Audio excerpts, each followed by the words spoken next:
For the record, can I have your full name? Fred McFeely Rogers. And that's the name you were born with? When were you born? I was born March 20th, 1928 in Latrobe, Pennsylvania, at my grandparents' house. My mother's name was Nancy McFeely Rogers, and my dad's name was James Hillis Rogers. And I was my mother was the only child left in her family, and so I was the only grandchild. So I was named for my grandfather, whose name was Fred McFeely. And we have a speedy delivery person on our neighborhood called Mr. McFeely. And he's pretty much named after my grandfather. Were you close to him? Very close. Yes, he's the kind of person who would say to you, "You've made this day a special day. You know, I'm glad you're here." And it's wonderful for me to be able to pass that kind of thing on to others.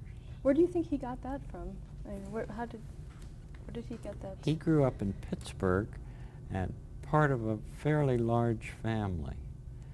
And I didn't know my great-grandparents on that side, but they must have been very nurturing people. Did you grow up in Latrobe? I grew up in Latrobe. As a matter of fact, there's a very famous golfer in Latrobe by the name of Arnie Palmer, and his father, Deke Palmer, taught us both how to play golf. And I always say one of us did a lot more with it than the other. Tell me about your father. What did he do? My father started out working in a brick company that my grandfather McFeely had started. It was called the McFeely Brick Company. And they made bricks for the lining of steel furnaces, silica brick. And as time went on, I mean, Dad started out as a laborer, and as time went on, he finally bought the company. He was a wonderful man, just beloved by the town. And my mother was too.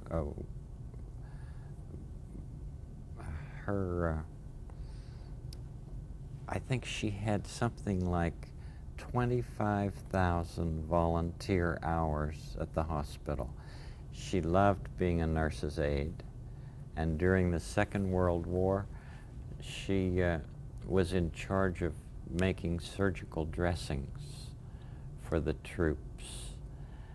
And I remember as a little boy going down and seeing the people folding these gauze squares, you know, and then they would ship them off. She also knit sweaters for the troops. In fact, my mother, as long as I could remember, made at least one sweater every month. And at Christmas time, she had about 12 very close people to her. I mean, there was Dad and my sister and I, of course, and my grandmother. And she would give us each a hand-knit sweater every Christmas. And so until she died, those zipper sweaters that I wear on the neighborhood were all made by my mother. We would open up the boxes at Christmas and we'd all try on the sweaters, and then she would say, "Okay, now what kind do you want next year? Now I know what kind you want, Freddie. You want the one with the zipper up the front." So that, I think it's wonderful that you do these archival tapes, because there are ties that many people don't know just watching certain programs. And it makes the experience so much deeper to know from whence Mr. McFeely came, or where the sweaters came from. And the music, you know, the music is a huge part of my work. And that was always my way of saying who I was and how I felt. In those days, you didn't speak your feelings as much as express them artistically, you know. And so I was always able to cry or laugh or say I was angry through the tips of my fingers on the piano. I would go to the piano even when I was 5 years old and start to play how I felt. And so it was very natural for me to become a composer. And having written all of the music for the neighborhood, I feel as if that's one of my gifts to children. Here is a way that doesn't hurt you or anybody else to say who you are and how you feel. Do you remember the first time you expressed your emotions musically like that? No, I don't. I just remember that my grandmother gave me my first piano. Before that, I had a little pump organ, and it was $25. Isn't that curious that I would remember that? But that seems like a little bit of money now. But I imagine in those days it would have been like $250 now. But that pump organ, I just made it play. And later I got a Hammond organ and started learning to play both hands and feet. But there's something very mystical and wonderful about how music can touch us. You know, it's elemental.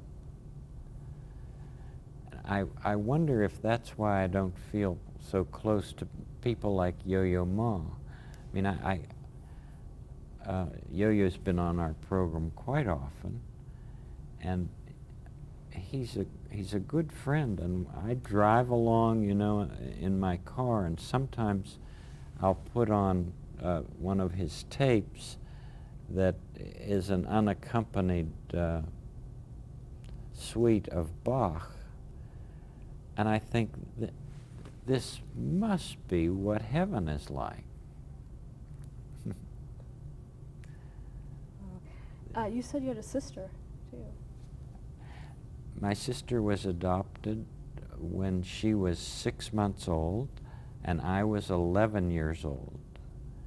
And her name is Elaine. And we tease her because she thinks that I must have named Lady Elaine Fairchild for her. Is she here? Is Lady Elaine here? Oh, there she is. Here I am, Toots. Well, did you name her for you? Well, I don't know. Lady Elaine is the mischief maker in the neighborhood of make-believe, and she's the one who keeps everybody honest because she's so honest herself. My sister's a wonderful person. I am so grateful to my family for having adopted her, because Mother and Dad and our grandparents are all in heaven now. And she has, first of all, she's a very fine watercolor artist. And she's also a very fine mother. And our two nephews are exceedingly special young men. One teaches music composition, of all things, at Rollins College, and the other has just gotten his doctorate in something so esoteric I can hardly understand, but it has to do with fungus. So, I mean, what a delight to be associated with that Crozier family. Was your family religious growing up? Were they what? Religious? My mother and dad were both on boards of our church.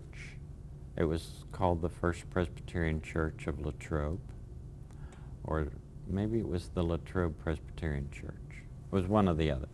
At any rate, I remember early on being very, very taken with the kinds of things that the ministers were talking about. And I remember Dad saying something so interesting one time. He said that the church should always be a little bit in the red. That it, you know, he was a man of finance, and so he knew mentalities, and he felt that people, when they had too much overflow, that they maybe just didn't work hard enough or weren't giving what the monies were supposed to be used for, and that was to be helping those who needed it. But oh sure, Mother and Dad took me to church school and church all the time. What kind of hobbies did you have as a child? What kind of Hobbies. hobbies? Yeah, what interests did you go to movies, radio? I mostly photography. I loved still photography. I had my own dark room in the basement, and took the pictures, developed them, enlarged them. I still do that. I don't do the developing and enlarging part, but I still love to take pictures. I took pictures at your the latest event out in California at your place, at the your Hall of Academy Fame there. Yeah. production. That was fun. But I enjoy photography. I'm not a landscape photographer. What I love to take are pictures of people's faces. I've just come back from Canada, where we dedicated a building in memory of Henry Nouwen, who was one of the great spiritual writers of our day, who died suddenly a couple of years ago. And Henry was an exceedingly intelligent person. And he was a Catholic priest who taught at Menninger, taught at Harvard, taught at Yale, and finally found his home in a fairly obscure community called L'Arche, which means the Ark, in Trolly, France. And this is a community that Jean Vanier started. The way he started it was inviting two men who were severely handicapped to come and live with him. That's how it all started. There are now 113 centers throughout the world and several thousand support groups called Faith and Light groups throughout the world, all from that man inviting two people to come and live with him.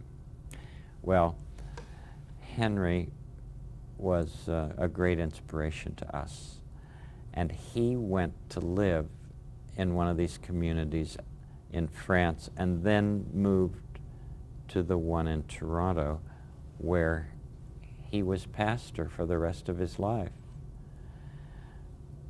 These people called handicap are the core members of these groups, and these are wonderful people. During the dedication service, for instance, one young woman by the name of Ellen, she was right in the middle of doing something that had been rehearsed, and she noticed me sitting there, and she just came right over to me and gave me a hug, and then went back and did the rest of the service. They help us to be who we are, because they are so much themselves. And I think Henry found that. His last name is Nouwen, Nouwen. And I just helped with a little book called Now and Then. And it was reflections about Henry that my good friend Krista Vink collected all of these and put together. There's so much to talk about, Karen. Oh my goodness. Be free associate here. But you know, all comes from your saying, did we have a religious life in Latrobe? You bet we did. And what continues within me is the knowledge that each one of us can be used in perfectly wonderful ways. And it doesn't necessarily have to do with what the world would call great talents. You know, we have people who, in my experience, have influenced me that, for instance, I go swimming every morning. That's the first, well, after I have a couple hours of reading and prayer and breakfast, I go to this pool. Well, there's a man who's been there for 20 years now, 25 years as a matter of fact, who is one of the most open people. He's very childlike. He tells me about his experiences with Mr. Hand, and Mr. Hand will just talk to me like this, you know. And we get along famously. And I look forward to my times of talking with Jeff, because just recently in the news has been another tragedy in the Kennedy family life. You say we must think about this historically as if we're looking at this for 50 years in the future. Well, the son of President Kennedy, John Jr., was killed in an airplane accident. Well, Jeff was very much invested in this, and I asked him this morning why he thought he was so interested in all of this media coverage. He said, well, I grew up with them. I was 9 years old when his daddy died. And so I said to him, well, how old were you when your dad died? 11. So I think that what I want to say about all of that is that television is an exceedingly personal medium. It reflects the story back to us. And the story that we bring to the screen, whatever we happen to be watching, we bring our own story to the screen. And so consequently, it's like a dialogue. And there are those people who sometimes say that television doesn't affect us all that much. Well, all I can say is then, why would advertisers pay so much money to put their messages on a medium that doesn't affect us all that much? I do feel that what we see and hear on the screen is part of who we become. Let's talk about some of the things you saw early on in movies, radio. Did any of that, were there favorites that you had growing up that influenced you?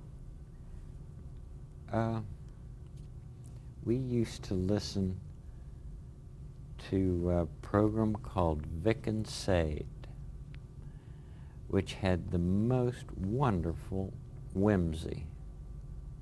I love whimsy. I think that's where the neighborhood of make-believe in our program comes from. You know, just, I've been rereading Charlotte's Web by E.B. White, and I just marvel at people who are able to use all kinds of characters to say what's on their hearts. And I love to think that that's what we do through the neighborhood of make-believe. I sit and write scripts, and sometimes the words come so fast of these characters who are talking, you know, that it's as if it's being dictated from someplace else. Now, how did I get off onto that? What did you say to me? Oh, we were talking about Vic and Sade and whimsy. Oh, Vic and Sade, yeah. Did you ever hear any of Vic and Sade? Do you remember Uncle Fletcher?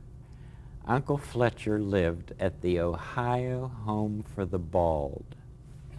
I love that. It's funny, another reference said it was Ohio Home for the Bland.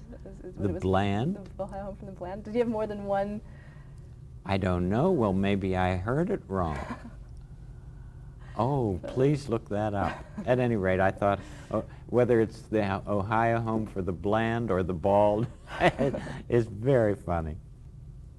Okay, and growing up, tell me a little about your high school years. What did you want to be? Did you have any plans for the future growing up? Yeah, well, I was all set to go to the seminary to become a minister, and had been accepted. I don't know that that's high school, though. I guess that's college.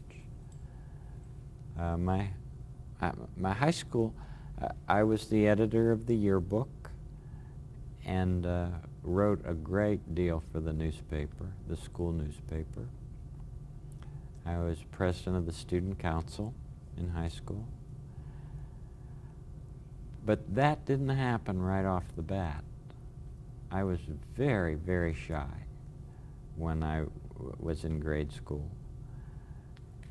And when I got to high school, I was scared to death to go to school every day. I was afraid I was going to fail.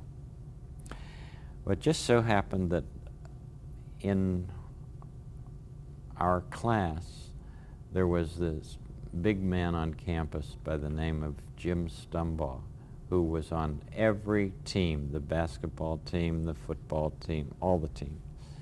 He was in my class, and he got hurt at a football practice, something with his kidney. And I was told to take his homework to him to the hospital. And so I went to the hospital, and he told me years later, he said, I couldn't imagine when Fred Rogers was bringing me my homework. At any rate, we started to talk. And I could see what substance there was in this jock, you know. And evidently he could see what substance there was in this shy kid. So when he got out of the hospital and went back to the school, he said to people, you know, that Rogers kid's okay. That made all the difference in the world for me. Just somebody saying to the others that Rogers kid's okay. It was after that that I started writing for the newspaper, got to be president of the student council. You know, what a difference one person can make in the life of another. It's almost as if he said, I like you just the way you are. And for me to be able to pass that kind of acceptance on through this wonderful medium that's been a real blessing for me. The mail that comes that tells us how we've been used in people's lives. I mean, that's not anything you can do yourself. You know, the Holy Spirit informs and sends out our simple messages. And I just had a letter the other day. Maybe he had it told you, or David, or something. It came through the internet. It was from this woman who said, 14 years ago, I had a baby who was 16 months old. And I had that baby in the back seat of the car. And I was in such a terrible depression. I didn't even know that I had put him back there. And she said, I was driving along and I saw this truck coming and I thought, I'm just going to end it all. I'm just going to go straight into the truck. And because she was desperate. And she said, I started turning to the left, and all of a sudden, I heard this little voice singing, it's a beautiful day in the snow. And she said, I veered my car to the right, and I thought of life and love, and I got some help psychologically, and now it's 14 years later, and I just need to thank you. Well, you know, to hear that your work can be used in such wonderful ways is, as I say, a great blessing. Let's go back a little bit. What high school did you graduate from? Latrobe High School, and it was a terrible song that we sang. The class of 46 is leaving you today. We've had a lot of jolly fun, and now we want to say, we'll always try to make you proud. We'll always sing your praises loud. So as we bid you all goodbye, thanks forever, dear Latrobe High. Did you have any hand in writing that? No, ma'am. Okay, let's stop the tape and go to the next one.